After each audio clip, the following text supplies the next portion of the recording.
Well, hello everyone, and welcome to the Sunday recap. Now, it's a bit later than usual today, trying out a few things, and I did not mean to put team by team verdict this early. I'm going to be going to that later on, but we are going to review the Styrian Grand Prix today, the second race of the 2020 Formula 1 season, and it did not see the action that we saw last year. Last week, I keep saying last year. But it did not see the action that was seen in last week's race. But it did have its battles at the end. So, let's run you through what happened in the Styrian Grand Prix.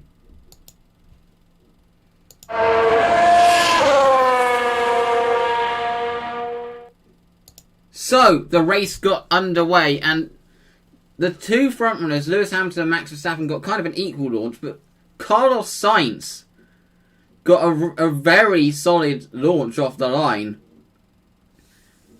And he got alongside Verstappen. And one thing that I found interesting, which I think Lewis Hamilton played really smartly, he went to the inside and going into the first corner, he kind of slowed up Verstappen a little bit. He did not go full pelt into the first corner, because he kind of slowed up Verstappen a bit, which allowed Sainz to get alongside, knowing the threat, which I thought was really clever of Lewis. But then, drama at the Remus curve as the two Ferraris collided. Now, I honestly cannot remember a worse weekend that Ferrari have had ever, really. Certainly since I've been watching the sport, this has been their worst weekend. Basically everything that could go wrong did go wrong for them. Literally, the two cars colliding on the first lap, no pace, two cars colliding on the first lap. In terms of the incident, I do feel like Charles was entitled to go for that, and I thought that not really either of them were at fault, but Charles Leclerc believes that he was at fault. But it just can't get much worse for them, really, can it? This weekend, it was just horrible for them. Literally their worst, as I said, their worst weekend in a very, very long time. How? And they have work to do. And as I said, and both cars were put out of the race. Vettel had to retire to the pits at the end of that lap, and Leclerc did try to continue, but his floor was too damaged. So both Ferraris were eliminated from the race. And as I said, it basically sums up what an absolutely dismal weekend for them. Then there was a safety car as a result of all the debris from Vettel's car, but on the restart, Carlos Sainz did drop back a bit as he got passed by Bottas, then Alex Albon. Then you had the two Renaults battling it out, as Daniel Ricciardo felt that he was faster, but Ocon did not really leave an inch. But unfortunately, Ocon's race would actually end quite suddenly, because apparently, according to Ted Kravitz, his engine was overheating, so I guess they retired as a precaution. They didn't want to lose the engine. And then Carlos Sainz had drama. He had a very poor stop, which really did cost him in the end. In the order. Hamilton and Verstappen pitted at a relatively normal time, but Bottas pitted later than both of them, and at that moment looked like he was going to mount a challenge on Verstappen. Max Verstappen did have car damage. It's not really clear how he got it, but assuming he may have got it on the curves, but a lower part of his front wing end plate was flapping about, and then he was struggling for pace. Sergio Perez pitted very late, and he was on a charge towards the end. As you can see here, he is battling with his teammate, and then he managed to get past Daniel Ricciardo. whilst Lewis Hamilton was out in front, all comfortable, dominant up front. It was one of his good days today. One of his best. One of those weekends where he's just unbeatable. Where you just, no matter what anyone tries, you can't. It's just not possible to beat him. And then Valtteri Bottas and Max Verstappen had a bit of a battle, but because not really much happened from lap 5 to around lap 6 to around this moment. But then they went side by side for a relatively long time, but Bottas did eventually manage to get through. Sergio Perez was continuing his charge and looking like he could pass Alex Albon. But he lost his wing, or his wing was kind of hanging off after he made contact, which was a real shame because it was a really good drive from Perez from 17th on the grid. He rightfully won Drive of the Day, obviously before this happened, but then this kind of ruined it. And it was very close at the end because then he did continue round with his wing hanging off, kind of. But it was a really exciting last lap. You had Stroll diving up the inside of Ricciardo. This was all in the Battlefest, I believe, 7th place. And then you had Lando Norris getting past them both. And then, as Perez struggled to the line with his wing hanging off and no pace, Norris was able to get through at the last corner, and Perez was almost beaten. He just beat Stroll and Ricciardo. But it was at the front, it was Lewis Hamilton that took the victory.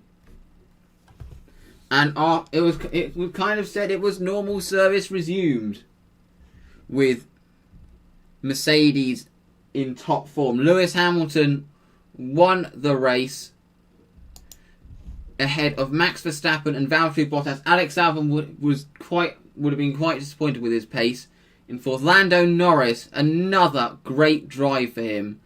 Sergio Perez is 6th ahead of Lance Stroll, Daniel Ricciardo, Carlos Sainz, and Danny Kvyat. Kimi Raikkonen just missed out on points ahead of Kevin Magnussen, Rowan Grosjean. It was a better day for Haas. Antonio Giovinazzi finished in 14th. I mean, Haas and Alfa Romeo had quite the battle throughout the race. Pierre Gasly would have been disappointed with 15th. Ahead of George Russell, who was running well, but then he went into the gravel battling Magnussen. And he finished in 16th with Latifi as the last of finishers. And Ocon, Leclerc and Vettel as the race's retirements. So I will be talking about the drivers' standings, and constructors' standings, and my verdict, and the team-by-team verdict later on. But firstly, I am going to talk about the support races which took place this weekend.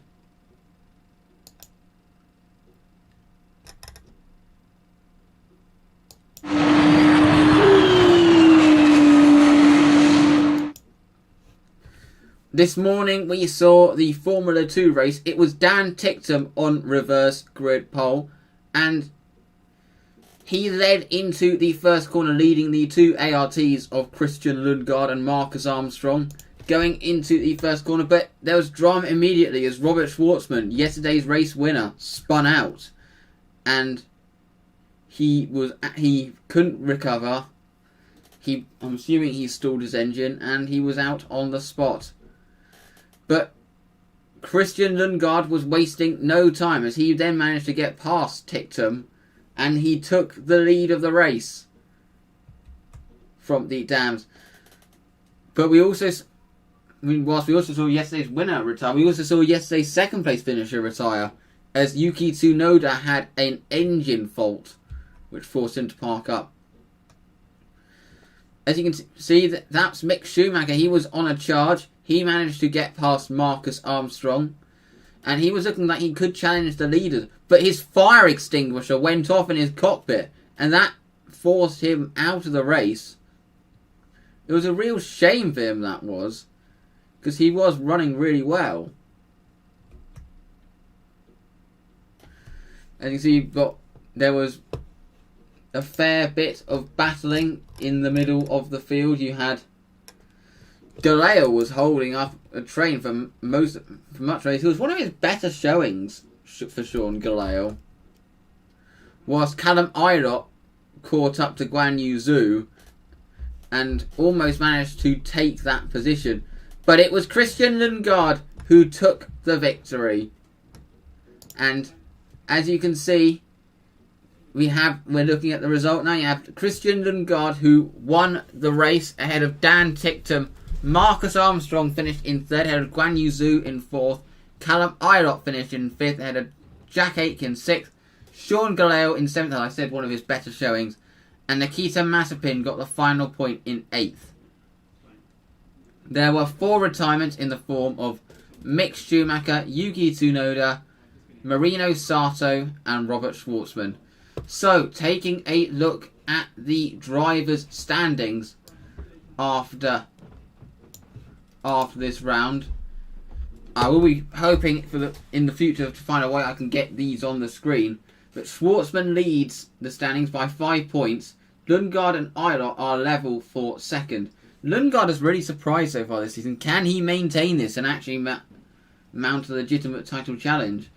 Dan Ticktum is in fourth, ahead of Marcus Armstrong in fifth. Guan Yu Zhu is in sixth, ahead of Yuki Tsunoda in seventh. Felipe Drugovich in eighth. Louis Delatres in ninth, and Mick Schumacher in 10th. It's been a disappointing season for some others so far. But it is ART who lead the team standings right now, ahead of UNI, Virtuosi and Prima Racing. But there is still obviously a very long way to go in this championship. Now let's talk about the Formula 3.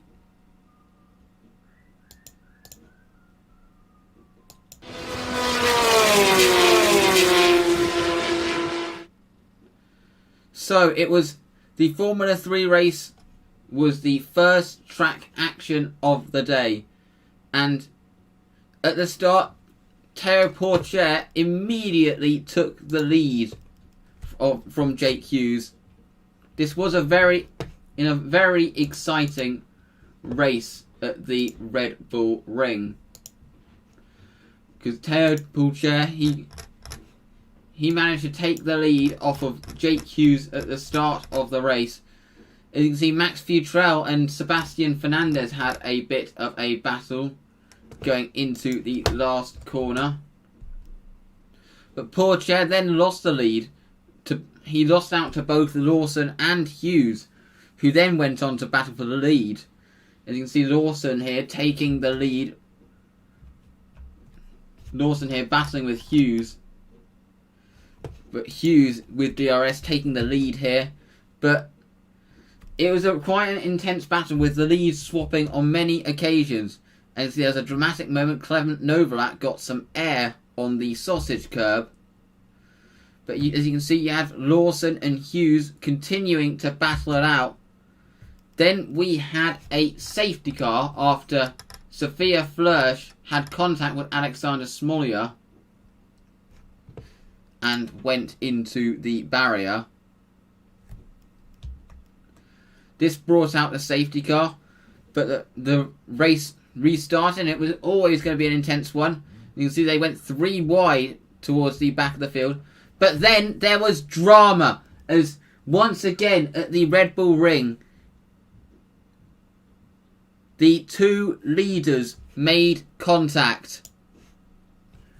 It happened last year between the 2 Primas, and now it was a very interesting incident. I'm not really sure who was at fault, but I mean, Liam Lawson did understeer into Hughes a bit, but it took both out of the race. Both had suspension damage, and that allowed Théo Pourchaire, with the race finishing under the safety car, it allowed Théo Pourchaire to take the win. So, taking a look at the results, Théo Pourchaire took his maiden Formula 3 win ahead of Logan Sargent in second. David Beckman finished in third ahead of Richard Verschoor, who felt that he lacked the pace today. Oscar Piastri finished in 5th ahead of Ollie Coolwell in 6th, Max Futrell in 7th and Frederic Vesti in 8th. Sebastian Fernandez finished in 9th with Lerem Zendelli finishing in 10th. It was a disappointing weekend for Alex Peroni to 11th place ahead of Dennis Hauger, Enzo Fittipaldi, Igor Fraga, Ilham Ahmed, Bent Viscal, David Schumacher, Roman Stanek, Lucas Dunner, Jack Doohan, Alexander Smolia, Alessio Deleda, Federico Malvestiti, Kalen Williams and Clement Novalak running out the finishes with Lawson, Hughes, Das, Flörsch and Nannini as returns. In fact, Nannini, I believe, never got started. But in the drivers' standings, it's Oscar Piastri who still leads by 6.5 points back to 2nd place Frederic Vesti.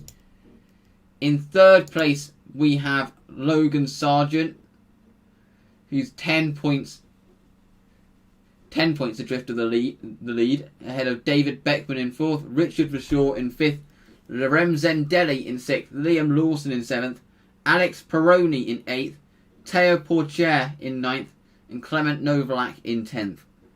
So that is the review of the Formula 3 race. And now let's take a look at the team-by-team verdict for this race. And I will be doing it in reverse constructors order in the constructor standings as a result of this race. I'll be doing it in reverse constructors order. So, starting off with the team in 10th place. Oops.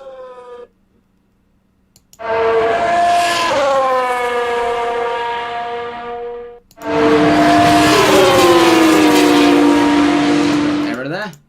That wasn't meant to happen. But okay, starting off with Haas. And as you can see from the result, better day for them, finishing in 12th and 13th. It's actually a better day than the majority of the days that they had last year. They were in quite a battle with the Alfa Romeos throughout the race, but a better day for them in general. So now on to the team currently in 9th place in the Constructors.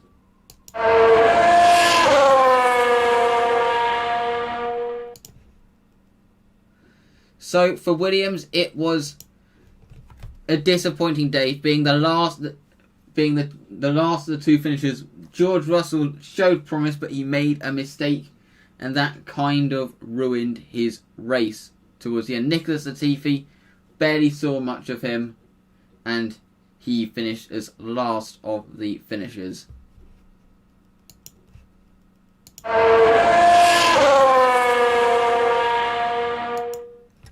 Alfa Romeo, as mentioned when reviewing Haas, they had a battle. Both cars were locked in a race-long battle with the Haases. Kimi Raikkonen just missing out on points in 11th. So not really a bad day for them, considering how much pace that they have lacked. So it was not a bad day.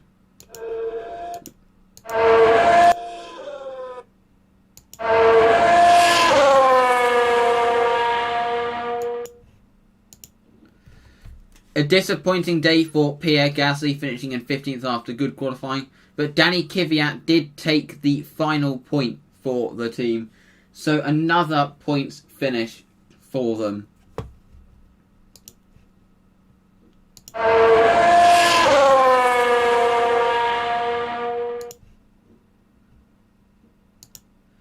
Renault, both cars showed strong pace, but there was disappointment on one side of the garage as Esteban Ocon was forced to retire with a mechanical issue. But Daniel Ricciardo managed to bring his car home in 8th and actually finished that very close to finishing in 6th. But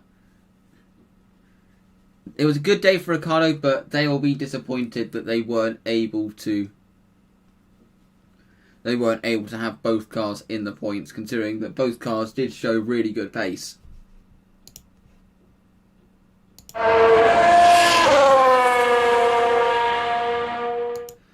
Well, I think I have that. The result says it all. Both cars retiring, and it just can't have been much worse for them really this weekend, could it? Lacked pace throughout the whole weekend. Looked even worse in the rain than they did in the dry. And they didn't even get past the first lap. It was... Honestly, I can't remember such a bad race for the prancing horse, as I said before. So, a bad day for Ferrari. In fact, I think that's an understatement. They will obviously be the most disappointed leaving the Red Bull ring. Oops.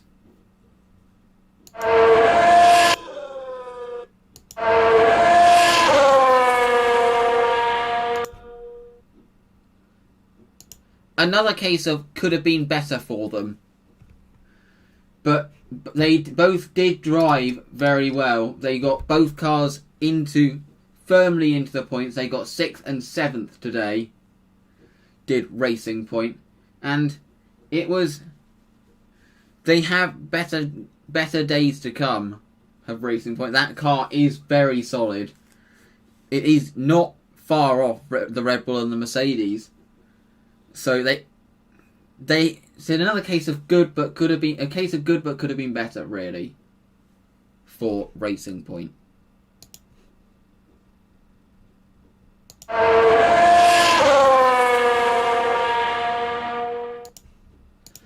They got off the mark, but I think they were hoping to have more of a challenge to the Mercedes. Obviously, Verstappen had damage, which clearly would have hampered his pace throughout. And Mercedes just had the legs on them this weekend.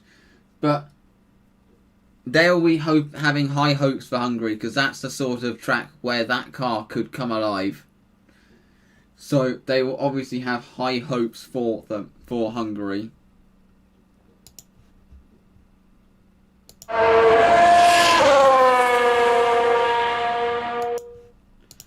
Another good day for them, finishing another starring performance from Lando Norris, finishing in 5th.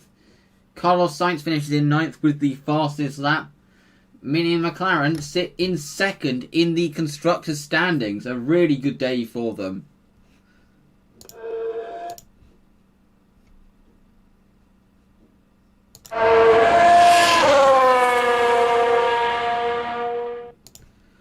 Of course, last but certainly not least, Mercedes. Once again, the quickest car. And once again, it was one of Lewis Hamilton's perfect days. He was untouchable all race. He just disappeared off after the first lap. No one came close to him. And he was just really comfortable up front. This weekend, he struggled on Friday, but since he is just in a class of his own. With that incredible qualifying lap that some are comparing to Senna's qualifying lap in Monaco. That famous qualifying lap, I believe in 1988. And then he just crushes the opposition. Valtteri Bottas finishing in 2nd, fighting his way. He looks like he could have more of a challenge to Lewis this year, but it was a good day all round for Mercedes, a 1-2 finish. And in the driver's standings, Bottas still leads by 6 points back to Lewis Hamilton 2nd. Lando Norris is in 3rd, ahead of Charles Leclerc in 4th. Sergio Perez is in 5th, ahead of Max Verstappen in 6th. Carlos Sainz in 7th. Alex Albon in 8th. Pierre Gasly in 9th, with Lance Stroll rounding out the top 10. Only Latifi, Raikkonen, Magnussen, Grosjean and Russell are yet to score. So it's been an interesting season. And now, let's look at my top 3 for driver of the day. In 3rd place, I am going to say Sergio Perez. He fought his way through the field. But the thing that has taken him off the number 1 spot for me, because he could have easily had number 1, was that incident at the end, which kind of squandered a really good drive. In second place, I am going to say Lando Norris. Once again, proving that he is capable of mixing it with the best. Finishing in 5th. Taking that position on the last lap. And he was thoroughly deserving of those points. And of course, driver of the day, and of the weekend, I am going to say Lewis Hamilton. As mentioned, he was in a class of his own, particularly in qualifying and the race. He had issues on Friday, but he fixed them for Saturday, and then since he was in a class of his own, and he duly took the win, dominated the race.